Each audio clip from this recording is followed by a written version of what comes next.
Il ne faut point juger des gens sur l'apparence.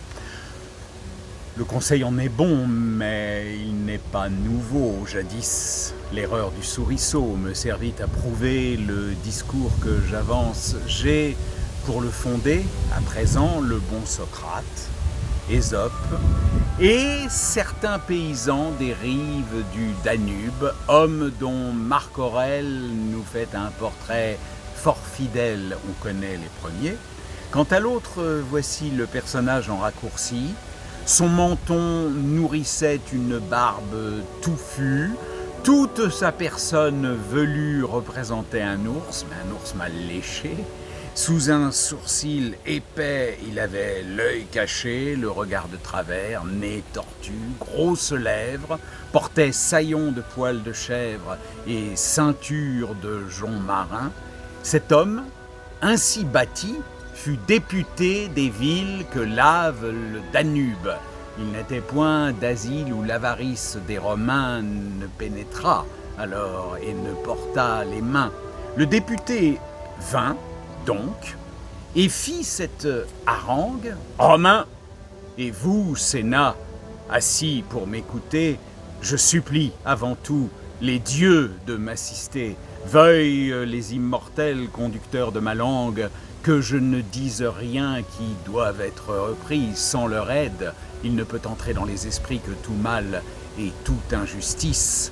Faute d'y recourir, on viole leurs lois, témoins nous, que punit la romaine avarice. Rome est, par nos forfaits, plus que par ses exploits, l'instrument de notre supplice. Craignez, Romains, craignez que le ciel quelque jour ne transporte chez vous les pleurs et la misère, et mettant en nos mains par un juste retour les armes dont se sert sa vengeance sévère, il ne vous fasse en sa colère nos esclaves à votre tour. Et pourquoi sommes-nous les vôtres ? Qu'on me dit en quoi vous valez mieux que 100 peuples divers? Quel droit vous a rendu maître de l'univers? Pourquoi venir troubler une innocente vie? Nous cultivions en paix d'heureux champs et nos mains étaient propres aux arts ainsi qu'au labourage. Qu'avez-vous appris? Aux Germains, ils ont l'adresse et le courage s'ils avaient eu l'avidité comme vous, et la violence peut-être en votre place, ils auraient la puissance et sauraient en user sans inhumanité. Celle que vos prêteurs ont sur nous exercée n'entre qu'à peine en la pensée.